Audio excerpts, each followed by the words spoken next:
নমস্কার, কেমন আছেন সবাই? আমার চ্যানেলে আপনাদের সবাইকে স্বাগত। আজকে সকাল থেকে ব্লগটা শুরু করলাম। এই দেখুন, আর সবজি বাজার নিয়ে এসেছে দেখুন।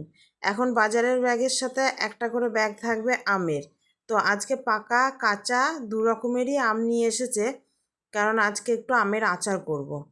তো আবার বাইরে একটু রোদও উঠেছে, কালকে অনেক কেচেছিলাম কিন্তু রোদ করেনি বলে কিছু শুকায়নি, সেগুলো সব আজকে ছাদে দিতে যাব। তার আগে এই সবজিগুলো সব গুছিয়ে নিই, দিয়ে তারপর যাব। এদিকে দেখুন কচু নিয়ে এসছে, কারণ আমার আবার খুব কচু খেতে ভালো লাগে, তাই কিছুটা কচুও নিয়ে এসেছে। চলুন ছাদে মেলে দিয়ে আসি, মেলে দিয়ে এসে তারপরে তখন নিচে রান্না বসাবো। এই দুদিন ধরে না সকাল থেকে কারেন্ট থাকছে না, তো এই 11টা পর্যন্ত বসেছিলাম যে কারেন্ট আসবে বলে, এখনও পর্যন্ত কারেন্ট আসলো না। কিন্তু আমার তো আর বসে থাকার সময় নেই, এবার আমাকে রান্নায় ঢুকতে হবে। তাই এ দেখুন এখন মশলা নিয়ে বসেছি শিলপাটাতে।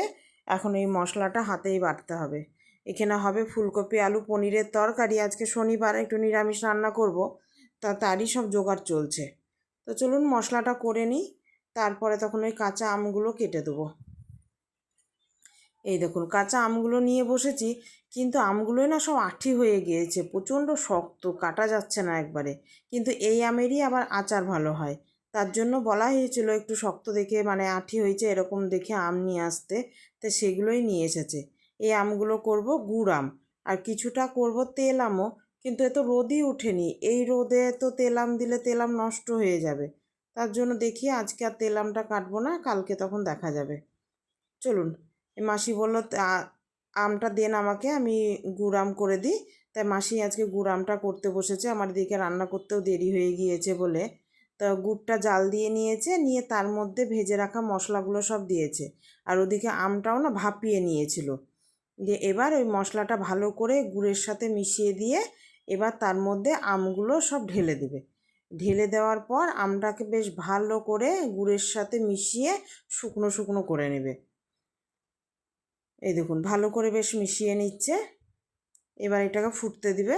দেখুন এই যে আচার হয়ে গিয়েছে কি সুন্দর, কিন্তু আচারটাকে না একটু রোদে দিতে হতো।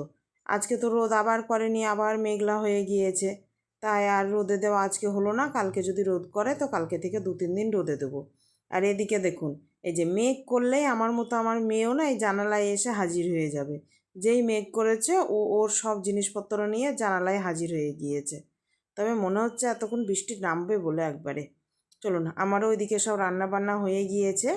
এই দেখুন আজকে রান্না করেছি মটরের ডাল, আর করেছি ফুলকপি আলু পনির দিয়ে, আর হচ্ছে থোর ভাজা কাঁকরোল ভাজা, আর সকালে করেছিলাম ডুমুর আলুর তরকারি, সেটা একটু আছে, আর রুটি করেছিলাম, আর ওই গুড়াম, আর টক দই তো এখন থাকে। তাহলে আজকে ছিল আমার এটাই রান্না। আর এই দেখুন বাইরে কেমন বৃষ্টি পড়ছে, দেখুন বৃষ্টি শুরু হয়ে গিয়েছে। তাহলে চলুন ভিডিওটি আজ এখানেই শেষ করলাম। ভিডিওটি কেমন লাগলো জানাবেন। ভিডিওটি যদি ভালো লেগে থাকে তাহলে একটা লাইক করে দিবেন, আর চ্যানেলটি সাবস্ক্রাইব করে দিবেন।